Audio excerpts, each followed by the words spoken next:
ಈ ಹಾಲನ್ನ ಬೆಳಗ್ಗೆ ಎದ್ದ ತಕ್ಷಣ ತಪ್ಪದೆ ನೀವು ಕುಡಿದು ನಿಮ್ಮ ಮಕ್ಕಳಿಗೂ ಪ್ರತಿದಿನ ಕೊಡಿಸಿ. ಸಿರಿಧಾನ್ಯದಿಂದ ತಯಾರಾದಂತ ಹಾಲು, ಯಾವುದೇ ರಾಸಾಯನಿಕ ಬಣ್ಣ ಬಳಸದೆ ತಯಾರಿಸಿದಂತ ಜೀನಿ ಸಿರಿಧಾನ್ಯಗಳ ಹಾಲು.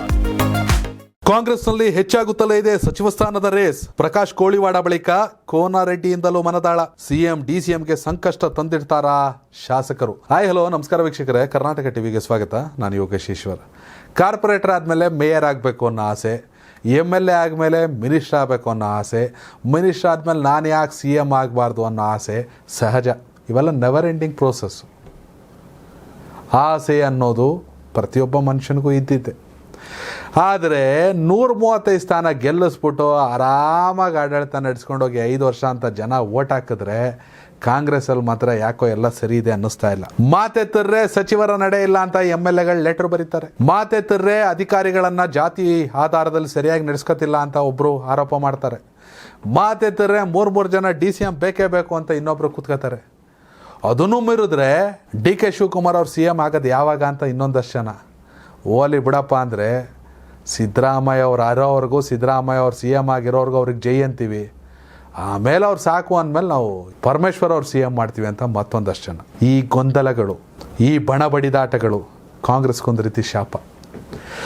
ಮೊನ್ನೆ ಅಷ್ಟೇ ರಾಣಿಬೆನ್ನೂರು MLA ಪ್ರಕಾಶ್ ಕೋಳಿವಾಡ ಅವರು ನಾನು ಮಿನಿಸ್ಟರ್ ಆಗಬೇಕು, ಮಿನಿಸ್ಟರ್ ಆದರೆ ಮಾತ್ರ ಅನುದಾನ ಬರೋದು, ಸಚಿವರುಗಳ ಕ್ಷೇತ್ರ ಮಾತ್ರ ಅಭಿವೃದ್ಧಿ ಆಗೋದು, ನಾವು ಶಾಸಕರಾಗಿರೋದು ವೇಸ್ಟು ಅನ್ನೋ ರೀತಿಯಲ್ಲಿ ಮಾತಾಡಿದ್ರು.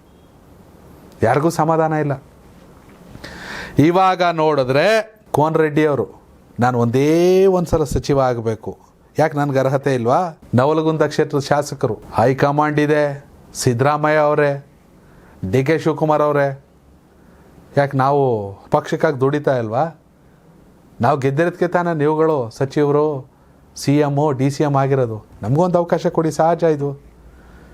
ನಾನೇನು ಲಾಭದಾಯಕ ಹುದ್ದೆ ಕೊಡಿ, ನನಗೆ ಇನ್ನೊಂದು ಕೊಡಿ ಅಂತಿಲ್ಲ, ನನಗೊಂದು ಅವಕಾಶ ಮಾಡಿಕೊಡಿ. ನಾನು ಕೃಷಿ ಮಂತ್ರಿ ಆಗಬೇಕು ಅಂತ ಪಾಪ ಕೋನರೆಡ್ಡಿ ಅವರು, ನನಗೊಂದು ಅವಕಾಶ ಮಾಡಿಕೊಡಿ, ನಾನು ಮಾಡಿ ತೋರಿಸ್ತೀನಿ. ಸಿದ್ದರಾಮಯ್ಯ ಅವರು ಮುಖ್ಯಮಂತ್ರಿಯಾಗಿ ಪ್ರಮಾಣ ವಚನ ಸ್ವೀಕರಿಸೋಕ್ಕೂ ಮೊದಲು 4 ಗೋಡೆಗಳ ನಡುವೆ ಹೈಕಮಾಂಡ್ ಯಾವ ರಾಜಿ ಸಂಧಾನ ಮಾಡಿದೆಯೋ ಗೊತ್ತಿಲ್ಲ. ಆದರೆ ಲೋಕಸಭೆಯ ಬಳಿಕ ಸರ್ಕಾರ ಇರಲ್ಲ ಅಂತ ಪ್ರತಿಪಕ್ಷದವ್ರು ಹೇಳ್ತಾರೆ, ಗೊತ್ತಿಲ್ಲ. ಆದರೆ ಒಂದಷ್ಟು ಸಚಿವರುಗಳು ಬದಲಾಗುತ್ತಾರೆ.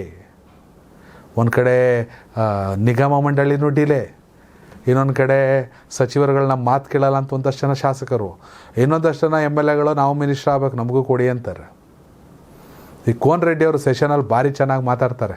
ಅವರು ಹೇಳೋರೆ, ಹೌದು ನಾನು ಮಿನಿಸ್ಟರ್ ಆಗಬೇಕು, ನನಗೂ ಕೊಡಿ ಕೃಷಿ ಸಚಿವನ್ನ, ನಾನು ಯಾಕೆ ಮಾಡಿ ತೋರಿಸ್ಬಾರ್ದ? ಈ ಕಾರ್ಪೊರೇಟರ್ಗಳೆಲ್ಲ ಮೇಯರ್ ಆಗಬೇಕು ಅಂತ ಆಸೆ ಪಡಲ್ವ, ನಾನು ಮಿನಿಸ್ಟರ್ ಆಯ್ತೀನಿ ಅಂದವ್ರೆ. ಇಂಥ ಗೊಂದಲಗಳು ಕಾಂಗ್ರೆಸ್ಗೆ ನಿಜಕ್ಕೂ ಕೂಡ ವರವಲ್ಲ, ಶಾಪ. ಇವೆಲ್ಲವನ್ನು ಆಂತರಿಕವಾಗಿ ಸರಿಪಡಿಸ್ಕೊಂಡು ಹೋಗಬೇಕು. CM ಸಿದ್ದರಾಮಯ್ಯ ಅವರು ಮತ್ತು DK ಶಿವಕುಮಾರ್ ಅವರು DCM ಸರಿಪಡಿಸ್ಕೊಂಡು ಹೋದರೆ ಎಲ್ಲವೂ ಸರಿ ಆಗುತ್ತೆ. ವೀಕ್ಷಕರೇ, ಕಾಂಗ್ರೆಸ್ನಲ್ಲಿ ಅಧಿಕಾರದ ವ್ಯಾಮೋಹ ಸರ್ಕಾರಕ್ಕೆ ಸಂಕಷ್ಟವನ್ನೇನಾದ್ರು ತಂದಿಡುತ್ತಾ? ಇದ್ರ ಬಗ್ಗೆ ನಿಮ್ಮ ಅಭಿಪ್ರಾಯನ ಕಾಮೆಂಟ್ ಮಾಡಿ. ಧನ್ಯವಾದಗಳು. ಈ ಭೂಮಿ ಮೇಲೆ ತಾನಷ್ಟೇ ಉದ್ಧಾರ ಆದ್ರೆ ಸಾಕು, ಬೇರೆಯವ್ರನ್ನ ಬೆಳೆಸೋ ಉಸಾಬರಿ ನಮ್ಗ್ಯಾಕೆ ಅನ್ನೋರ್ ಸಂಖ್ಯೆನೇ ಜಾಸ್ತಿ. ಆದ್ರೆ ಕೆಲವರು ಮಾತ್ರ ತಾನು ಬೆಳೆಯೋದ್ರ ಜೊತೆಗೆ ತನ್ನವರನ್ನು ಕೂಡ ಬೆಳೆಸ್ತಾರೆ. ತಮಗಿಂತ ಎತ್ತರಕ್ಕೆ ಬೆಳೆಯೋಕೆ ಬೆಳಕಾಗ್ತಾರೆ. ಸಾಧಿಸುವ ಗುರಿ ಇದ್ದವ್ರಿಗೆ ದಾರಿದೀಪ ಆಗ್ತಾರೆ. ಇದೀಗ ನಾನು ಇತರರ ಭವಿಷ್ಯಕ್ಕೆ ಬೆಳಕಾಗುವವರ ಸಂದರ್ಶನ ಮಾಡಲು ಹೊರಟಿದ್ದಾನೆ. ಮಿಸ್ ಮಾಡದೆ ನೋಡಿ ಕರ್ನಾಟಕ ಟಿವಿ ದಾರಿದೀಪ.